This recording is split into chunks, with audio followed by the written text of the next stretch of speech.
let's talk about Tami. She's planning on moving from Georgia. Georgia.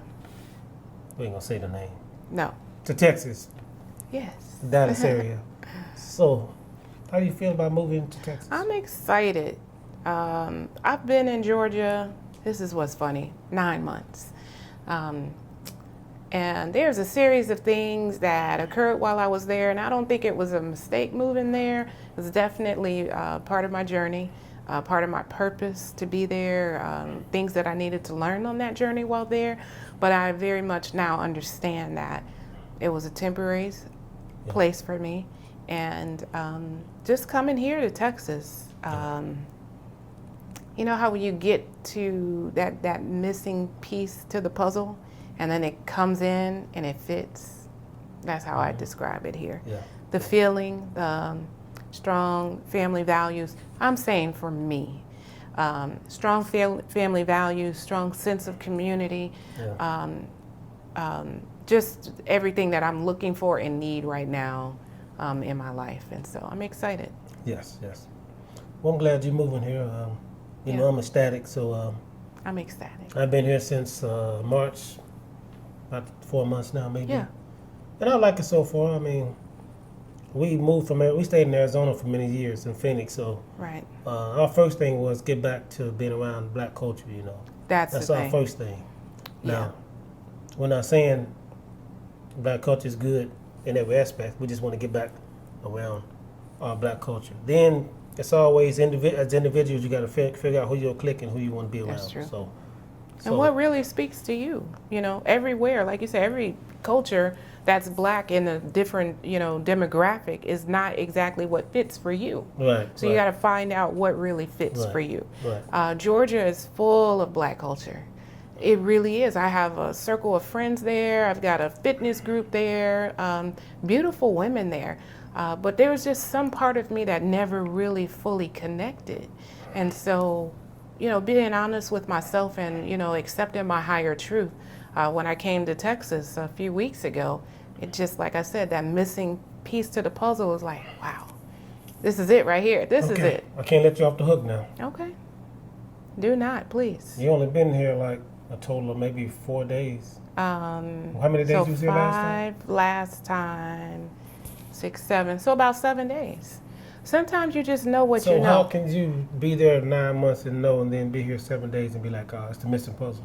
Can you elaborate on that? Because I think that, like for me, like I keep talking about being on this awakening journey right now. Mm-hmm. And so I'm more in tune with my higher self and my truth.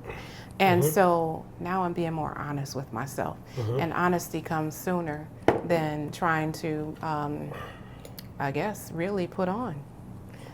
Which is, you know, a part of a generational curse that I've learned to do over the years. And, you know, there was times in my life where I lived, and I won't even say lived, I was just thriving. Not even thriving, just surviving. And I wasn't very honest. I didn't listen to my truth. I didn't listen to my higher self. So now I'm in tune with all of that. And again, getting here, it was like, wow, this is it. So this awakening that I'm experiencing right now, my truth comes quick, and I accept it, and I honor it too. So it's two different things. You can know it and ignore it. A lot of people do. We have to have the courage to accept our higher truth.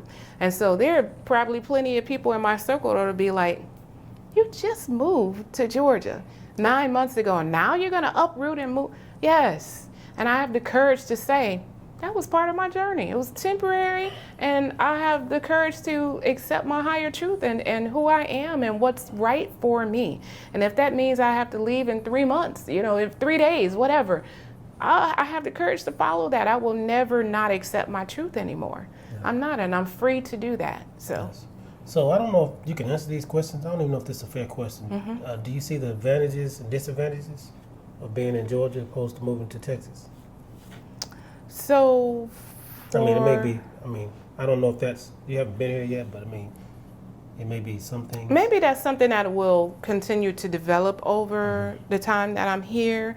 But maybe instantly, again, I just see such strong family values here and strong community. And there are people that, there's different people everywhere, right? And and I get along with everybody, black, white, it doesn't matter, right?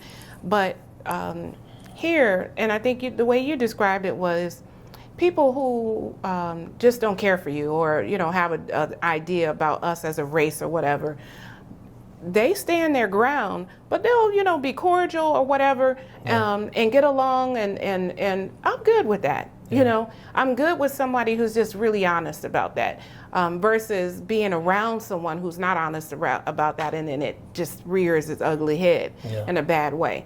So for me, as far as being here, I just want to not really say certain things that could be disrespectful. Just again, this seemed like a better region for me for many reasons. I have a young teenager who I am raising, and she very much needs to be around a very strong environment that has strong values and strong community, sense of community, strong family values. And as far as raising her, this for us is better. This for us is better. And so it gives her a better opportunity. Since we were in Georgia, she's a kid that very much has to stay engaged, and you know this yourself. She has to be on 24/7, engaged in something of purpose. And there's only so much I can do alone. But when the school that I send her to, I'll give you an example. And it's probably just representative of the area we lived in. They would have pep rallies, and they're playing trap music. They don't bleep out any of the words. It's not even clean trap music, because they have clean trap music channel on Sirius XM, or not Sirius XM, but Spotify. Well, all formats. All formats. And so I'm just saying, when there's a school like this that when they have the responsibility of raising, let me please erase that. They have a responsibility of giving our children some type of education, and they're responsible for some of the seeds that they plant in their heads during the day when she's at school. If you're allowing things that I don't even allow at home, that doesn't work for me. And this is one thing I just don't believe I'm going to see in Texas. Now, there could be some communities where that might be the case. Again, this is just me based on what I've seen so far. So based on what you see and where you want to live. Absolutely, absolutely. Because it's always, every school can't have a A+ rating. So no, that's true. But I know what you're saying. So, based off of what your area and sure. I know what you're saying. Sure. And so then coming here, I started looking at different areas, but then I just started really looking for top-rated schools. And then, you look at ratings, and you got to be, they're relative. You got to take what someone is saying emotionally versus this is actual facts. And so that's the area that I'm targeting to be in for her, to give her a chance. Because, guys, let's be honest. There's a lot that's coming after our children these days, through social media, through TV, through even the media outlets. I don't let my daughter watch too much news or whatever. I don't watch the news myself. No. I just have certain ideas. Now, people can do and say what they want. As for me and mine, this is what we do, and this is how we operate. And so I want to be, and I need to be, the main influence in her life, the major educator in her life. I have to be more in tune with her than she is in her phone and social media, and more so than what I, send her to school to get. So I'm just one of those parents who just strives to continue to be more active and interactive with her, and to be her main source of what she needs.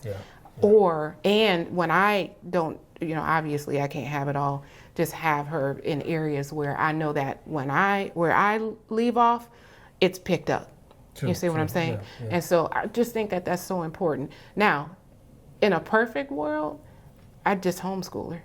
That's just not the life we live right now. So because we don't have that ability right now, the school that I send her to is very critical. So, and the environment we live in is very critical. Yeah, I mean, I know schools shouldn't raise kids, but No. they should be an extension of the community. It should be an extension. Yes. That's it. That's it. And you have these educators with these degrees and everything. Well, I wouldn't say high salary, but I mean, well, I guess when you're speaking about superintendents and stuff, salary may be increased pretty, Could go something. pretty significantly depending. Yeah. So I just think they don't do the due diligence when it's coming to trying to raise these kids. I think they're just there to.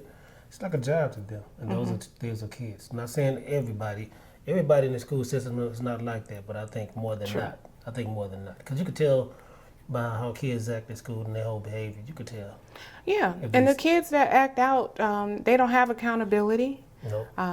They don't have someone who's really there to educate and to change and affect the path of their lives.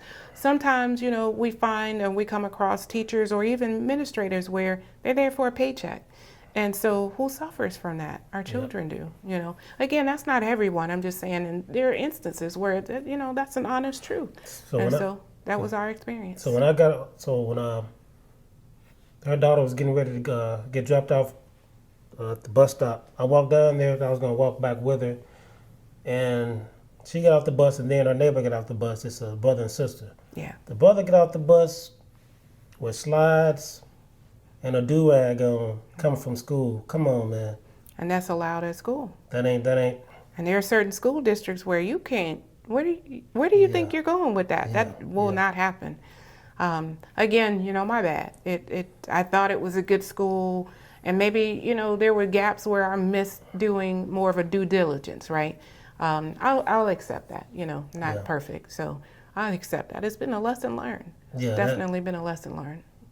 As a man, I was like, man, that's unacceptable, man. I don't know who's in that household or whatever, but I'm like, come on, man. Are you serious? It's just, and then to go to school like that and just, I can't imagine myself being in school with slides on. Never. And socks and a do-rag all day at school. But then that goes back to a sense of pride.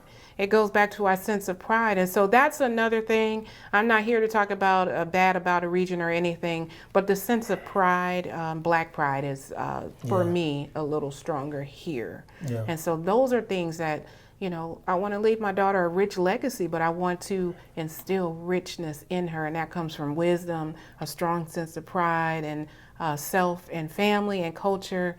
And all of that, community, all of that. I want to give her the best chance that she has to succeed, because there are so many things that are coming for our children these days.